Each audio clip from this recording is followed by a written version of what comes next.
Welcome one and all aboard the home of the Hype Train and our dedicated football team, Hype Train FC. The date was Sunday the 10th of April 2022 and the train played host to Division 4 rivals Reading United in a top of the table clash which for the visitors would have sealed the divisional crown had they beaten us down at Calcot Recreation Ground in what was our 16th league outing of the season.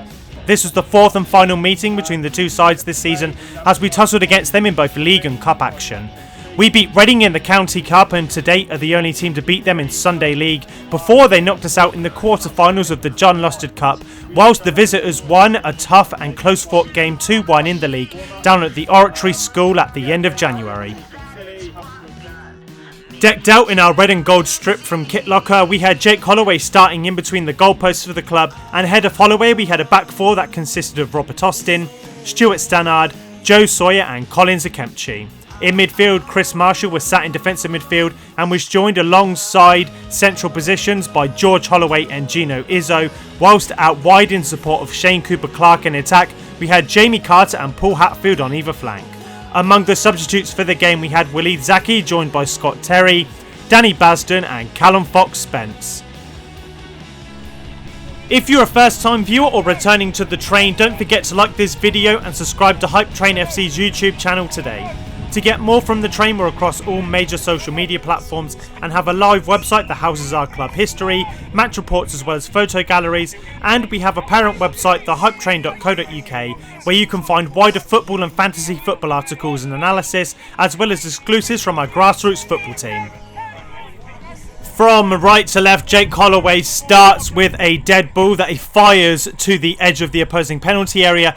Reading United aren't able to clear the ball as their clearance just falls out to Jamie Carter on the left. Jamie does an in-swinging cross and it's away for a corner. Get your head on it!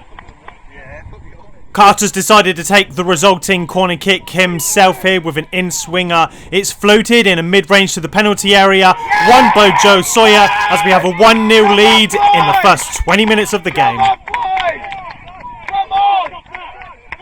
See, that was a good choice for me.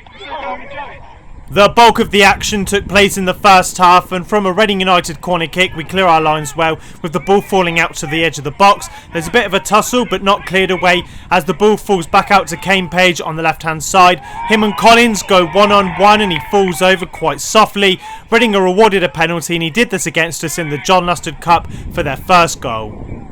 Stood over the penalty is Kane Page and he eyes up Jakey in goal. Fires into Jake's top left as Reading United have an equaliser around the half an hour stage into the game. At the other end of the pitch we have a set piece of our own as Collins picks up the ball on the right hand side again. He decides to work the line with the ball eventually going out to Paul Hatfield. Hatfield gets into the penalty area and eventually he's dragged down on the back by the Reading United player, though the referee Sam Palmer hasn't decided to give us a spot kick.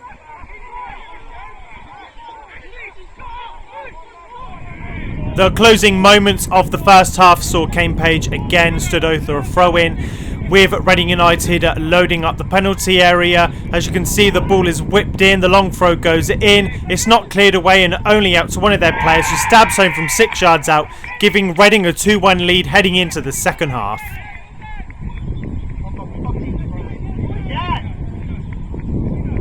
The team's last chance of the first half starts with a throw-in from Collins on the right that falls out to Paul Hatfield at the edge of the box. He takes a touch and a set and fires, but it's not too far right of the goalkeeper's post.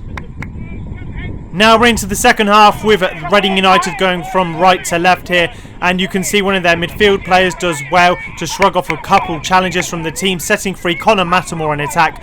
Connor takes time to set and finish and give Reading a 3-1 lead to take the game away from the team in red.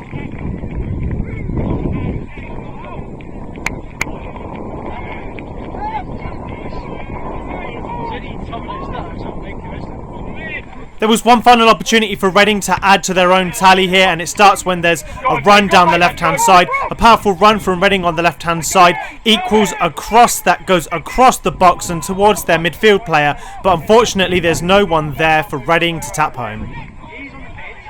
Chasing a goal back in the game, the team have an attack that originates from the left-hand side, though eventually is shuffled out to the right. Paul Hatfield is open on the right-hand side, and the ball eventually falls out to him.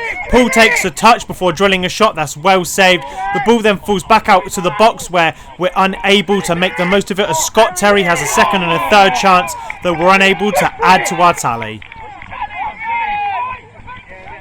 The visiting Reading United were able to secure the victory they needed to win the Reading and District Sunday League's Division 4 title. Congratulations to all involved at the club on a great season, which saw them win all 20 league games, as well as lifting the John Lustard Cup against Berkshire Royals at the end of the season.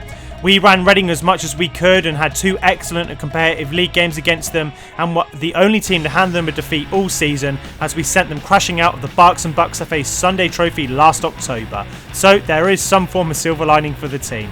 Next up for the boys in blue, the highlights from both of our league fixtures against Barton Rovers were upcoming in what was our first ever cup competition opponent. Until next time, believe the hype.